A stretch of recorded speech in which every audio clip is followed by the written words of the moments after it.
Hello crafty friends, welcome back to my channel. This is Kathy at Attic Treasures etc. And in my last video I made this adorable little junk journal cover out of flashcards and some slide decals and fussy cut images from the front of a pattern. And today in this video I want to make the signatures to go inside. So what I'm bringing along to do that is a variety of things, and one of them is hot iron transfers. I've got a couple of pages from Montgomery Ward's catalog from 1957. And then, let's see, this little needle book that I have several of these. Some of them still have needles in them, but that one doesn't, and I really don't want to do the, put needles in a junk journal anyway. The pattern instructions, and then let's see, some other pieces of the pattern, and then some fussy cut images and things like that, just a variety of things. So the first thing I want to do is cut the pattern instructions to fit. See, I've got my coffee dyed paper here that I'm going to use as pages. Let's see, let's set these up here so I don't forget that they're there. Okay, so to get the pattern instructions to fit, because I'm going to use them as pages in the journal, I think the best thing and probably the easiest to do is just to line up where I want them. See, I can probably just take one of these out and cut it, and however it turns out, it turns out.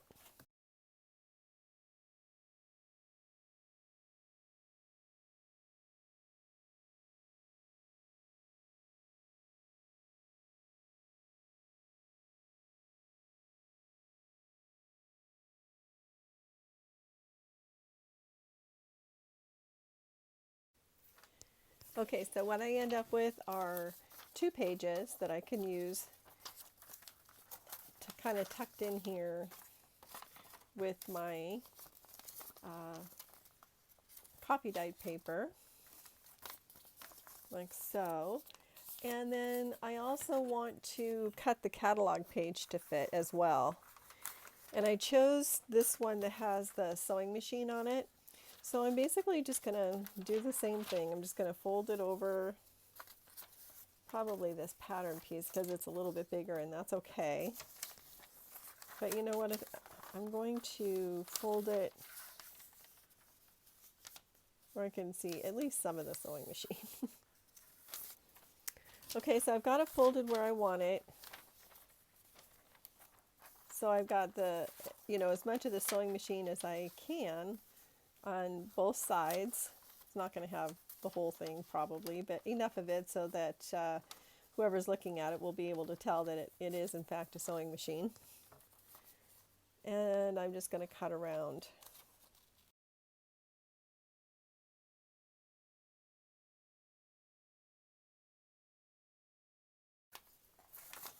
So that'll look nice. So we've got the sewing machine, because obviously this is going to be a sewing themed little journal. So it'll be like that. We'll have one, these different pages with a couple of writing pages in there as well. What I want to do before I cut out any images is I want to set this up so that I can use the iron-on transfers on my pages. So I'll be right back and we'll get that part done. So I don't know if you've ever used these iron-on transfers in a junk journal before, but I have on the pages that I've done in full-size journals. I've not used them in a mini journal like this, but I did use them on one of the flashcards. So what I thought I would do is take some of these images that have like the most going on and iron them right on there. So I'm going to use this one right here, and there's some roses on the other end as well. You can find these used at thrift stores a lot of times, and the images are good to iron on more than once. Now, I have run across situations where the whole, it had been used several times and I barely got any image at all out of it. This one happened to be a brand new one at a thrift store. It was not even opened. So I'm pretty confident that the image will come out fine. So all I'm going to do is lay it face down on my page. I'm just going to, center it a little bit. My iron is hot and you don't use any steam. And you just iron it. And I, tend to think that it makes a nice image on there, kind of an alternative to stamping. So I'm just going to test it real quick. And I think I'll do a little bit more, get a better image.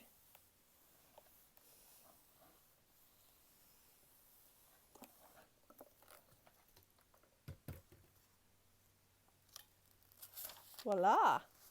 Isn't that nice? And this catalog from the 1957 Montgomery Ward's catalog has these beautiful images on them that I want to fussy cut and adhere to these little pages that are going to be inside. So the coffee dye paper will be reserved for writing on, but I want to get these images and some of these fabric swatches and stuff like that to go on there. So I'm going to cut these out. All right, so I have collaged on some of these pieces with some, I used my pinking shears to cut around some of the the parts of the catalog that had lots of little fabric swatches and stuff on them. And some of them even had a butterick pattern that went with the dress that was being depicted. And I'm looking at the price of these. This one was 50 cents back in 1957. These were 35 and 45 cents. Do you know how much patterns cost now? They're like $10, $15. So I was pretty amazed. I guess I should have expected it. But anyway, especially the catalog pieces are pretty fragile. So I'm going to seal it with Mod Podge. And then I'm going to put the wax coating on it, like with the wax paper, like I did with the cover on the journal. And that just gives it a nice seal. I know it's going to be flexible and not tear, at least not easily.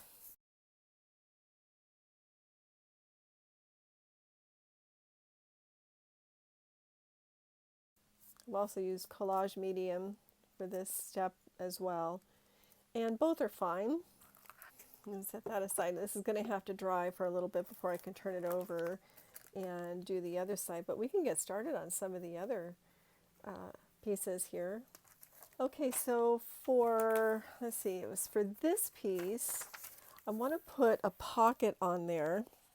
Well, actually, what I want to do is I want to put this little pattern. I'm going to turn it into a journaling card, but I don't want to make a pocket that big because otherwise it won't really fit. So what I'm going to do here is put on a lace belly band going across the whole thing. And then that way it will stay in place. So first I'm going to glue it and then I'm going to sew it on. I'm just going to glue it just to sort of hold it in place, just very lightly. And also so I don't end up sewing it on crooked, because I may or may not have done that before. I'm going to put one down the middle as well. Let me line it up. Trying to get it straight. All right, just a tiny little bit of glue here. And again, that's just to anchor it. I'm not going to sew across there.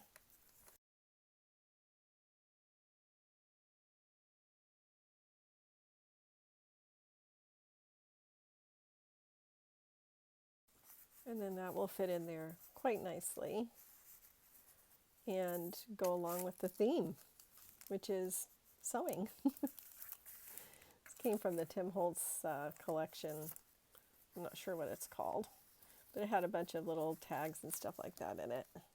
And then on this one, I do want to add, you know, a little bit of interest on the inside.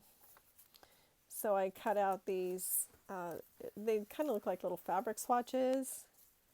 I wonder if I could make it a little pocket. Ooh, that's kind of a good idea. So I'm just going to use glue stick for that, and then I can trim it on the bottom. I use my pinking shears to cut around it because that just makes me think of fabric when you cut it.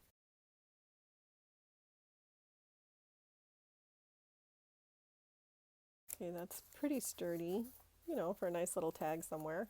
And I'm going to mark the center so I can put a thumb hole in it.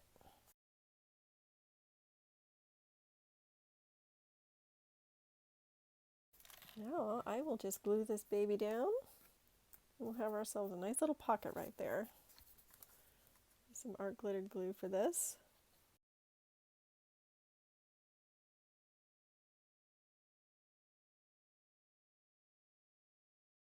And then this is the wrapping for the seam binding, and I just think it's adorable. So I'm going to use that as a little flip out. Actually, what I think I'll do instead is I'll sew this and make it a pocket, and then put it in there like that, and then that'll be like another little journaling spot. Okay, so I want to put a thumb hole here. Use the smaller circle for this. Well, apparently I'm not going to find the little piece that I cut with the circle punch, but that's okay. I saw, oh, here it is.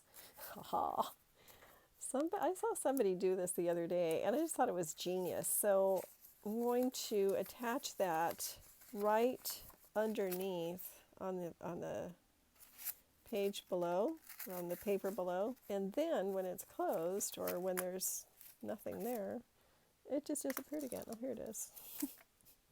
When there's nothing in the pocket, it looks like it's just one whole piece of paper, but there's still a thumb hole. And I just thought that was so cool. Voila, good enough. Okay, I'll be right back. I'm going to sew around it and close it up. Okay, I've gone ahead and sewn on that, and I think the inside needs a little love, don't you? So I'm going to cut this off and glue it on at the top. So when I found this catalog, I just couldn't believe it. We were in, it's kind of this big antique, vintage, secondhand. It's almost seems like a warehouse. And what I think it is that it's an estate sale, estate clearing or something like that. Anyway, they get a lot of donations, a lot of vintage stuff. Things are just packed to the rafters. And there's so much to look at. You can just spend hours in there. And before I finish that, I'm going to put a stamp here. And what better thing to put there than a little sewing machine? So anyway, it was packed to the rafters with all kinds of different stuff. And there are shelves and bookcases and all kinds of things just pretty much stacked everywhere.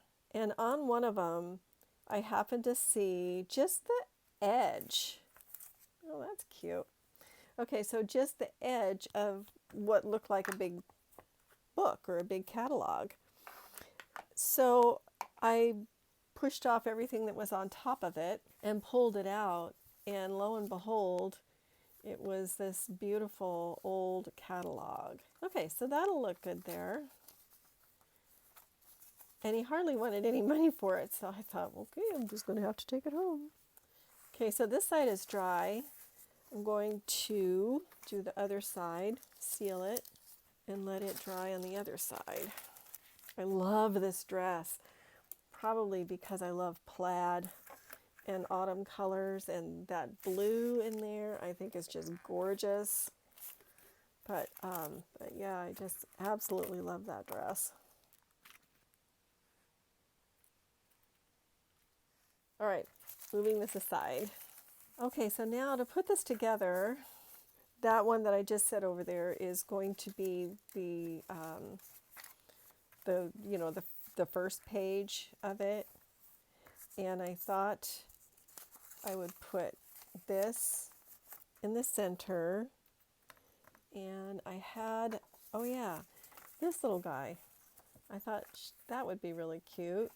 This is just the bottom of the pattern. And I thought I would make just another little page in there. But in the center, I want to use this little needle booklet. And I'm going to put a little tiny little notepad right here. You know what would be nice is a little waterfall one. Okay, let me get the pages sized.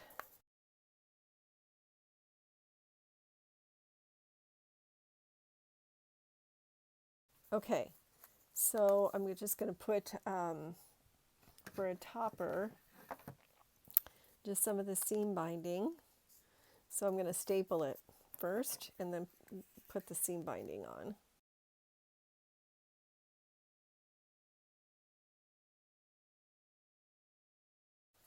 Okay, now to make it a little waterfall, I'm just going to tear. How cute is that? Is that not just adorable? I'll just glue it in there.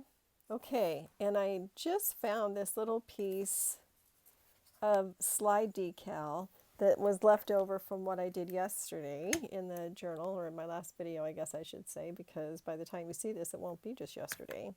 So I am going to glue that right on top of that seam binding because I don't want to waste it. It's too cute. I'm not going to slide it off, with water like we did the other ones because it doesn't really need to be. Just wanted to just sit right there. Okay. Is that cute? Yes, I think we can all agree that's cute. Okay, and then that will be in the center. Isn't that adorable?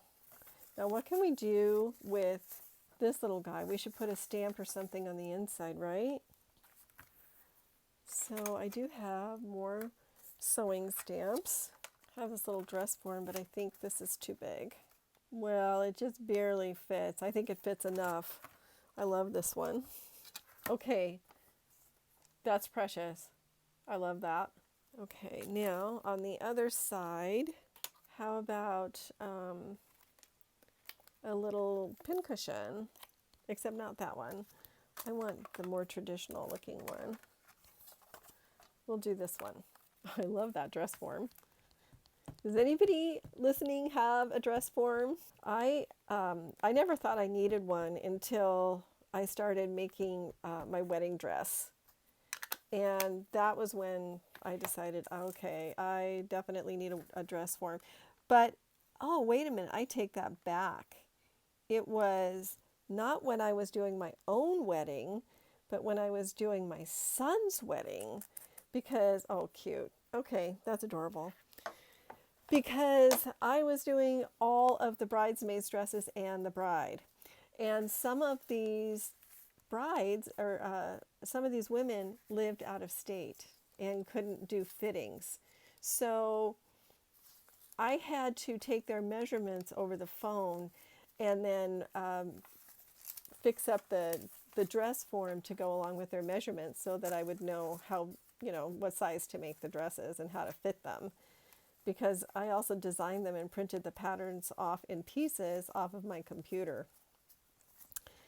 So that was a chore. We didn't get the final fittings done until the morning of the wedding, but it all worked out.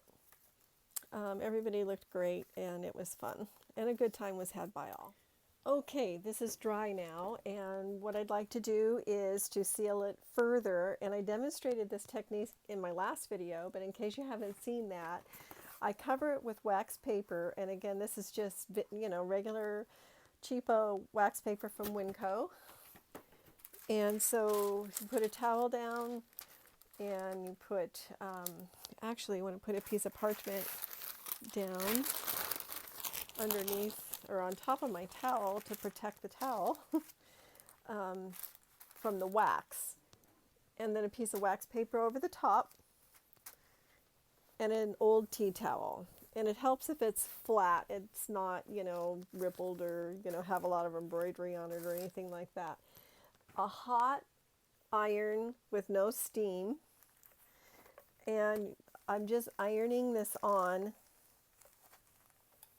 Not too long, but just long enough to make the wax come off of the substrate and stick to my piece, my page that I'm trying to seal. So this is something that I just keep checking, because I've had the situation where it was, I left it on too long, and I hope that's not the case here. So it's a really good technique to seal and strengthen fragile paper like this old catalog that is, you know, 64 years old. So it is pretty old paper. Okay, so that was a success. It did leave behind a little tiny bit of the substrate, but I was able to scratch it off with my fingernail. So now I'm going to do the other side and not leave the iron on so long. So it's offering a little bit of resistance, see that? But barely. And that's what you want. You want to be able to pull it off without leaving any of the substrate from the wax paper behind. So you just have to do it just a little bit and then test it and then tear it off. And this really does a lot to help strengthen the paper so that it's not so brittle. Okay, there we go. That's a success. And now, if you can see what this looks like, you can kind of see a little bit of a sheen to it, but it has this really wonderful feel, and it just feels really good. It feels, oh, I don't know, almost like vinyl, but not really. So anyway, we're ready to finish putting this together, and we can go ahead and sew this in.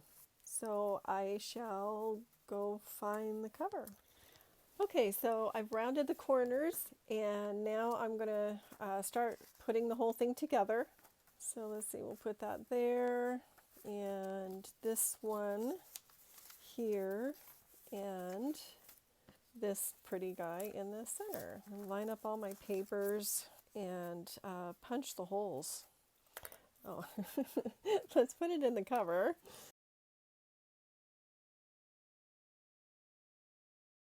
All right, so I'm going to do a 3-hole pamphlet stitch. So I'm just going to do one in the center and one a little bit down from the top and a whole little bit up from the bottom. Here's my thread. So about 3 times the height of the journal is how much thread you need if you've never done a pamphlet stitch before. And then I just use a needle with a big eye and a blunt tip, blunt point, starting in the center. And you want to leave enough left over. So I hold it with my thumb. Well, sometimes I do. And let's see, find the hole. Sometimes it helps to find the hole if you go through the other way first. There it is.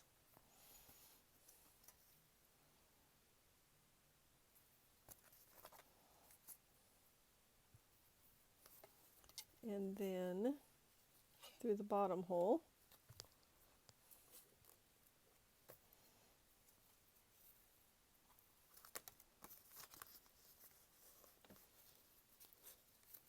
Pulling it a little bit tight. And then back up through the center hole. And then you want you want a tail of the thread to be on either side of the center piece. Okay. And I like to even up my threads.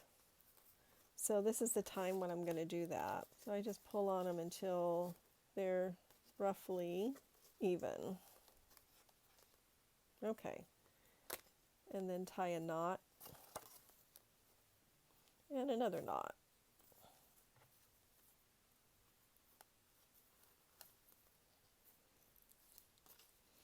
You can tie it in a bow, or you can leave the tail. And I haven't decided which I'm going to do yet, so I'm just going to leave it for now.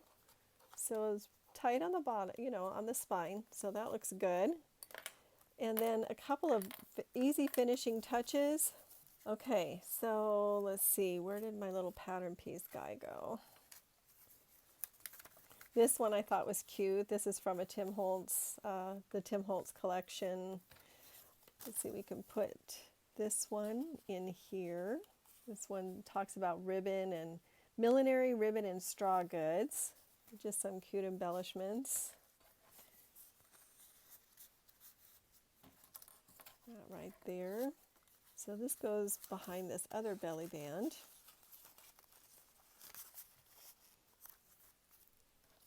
You can put this back there too, men and boys clothing. Actually, let's put him there.